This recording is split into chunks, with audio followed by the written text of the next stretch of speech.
At Primary Residential Mortgage, you can purchase a new home with a low interest rate and a small down payment for less than you're paying in rent. Primary Residential Mortgage, the home of the American dream. Well, you know, we had an incident a while ago where a driver, an operator of a vehicle was heavily under the influence of alcohol and literally drove off the highway, probably believing that she was still on the highway, traveled at an excessively high speed off the ramp into a gas station that was loaded with people and cars, ended up hitting 6 cars, sending 3 people to the hospital. It really became something not seen every day. We arrested the individual, we brought her down to court, and at one point she complained of pain. The state court system will not accept any prisoners that might have injuries or hinting of pain. We then had to take her back into our custody, bring her to the hospital, get treatment at the hospital, which only took a couple hours.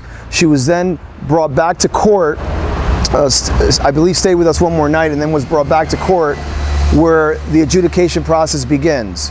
We originally had an order to detain, which is customary when we have people that are undocumented, and this individual certainly fit that criteria, was undocumented. So we called up ICE. They actually had an order to detain.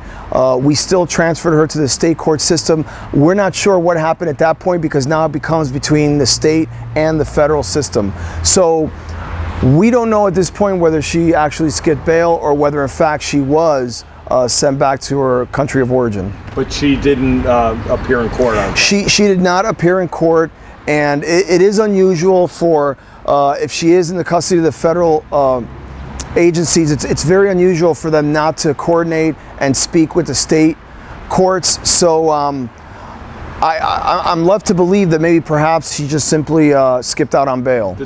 The docket says that to rearrest her, so...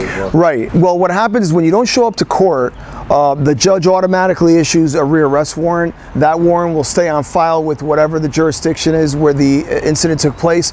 And any officer really across the country, but particularly in this region, can actually pick that individual up afterwards whenever she may be stopped. Okay, and nobody knows where her whereabouts or anything? No, we don't know. And in fact, right after the accident and before the first presentation in court, we had a hard time initially. Our investigators had a hard time actually finding her. We finally were able to track her down through a series of interviews that we did in the field.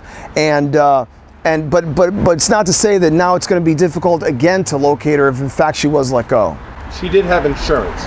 She absolutely did have insurance. That was one of the concerns that we had originally, was that she might have not had insurance. But in fact, she did have insurance, and that's a good thing for the injured. To be continued, I'm sure. It's to be continued. Who knows? If she's in this country, then I will tell you that it's just a matter of time before we actually do catch up with her. If she's out of the country, it's a closed book.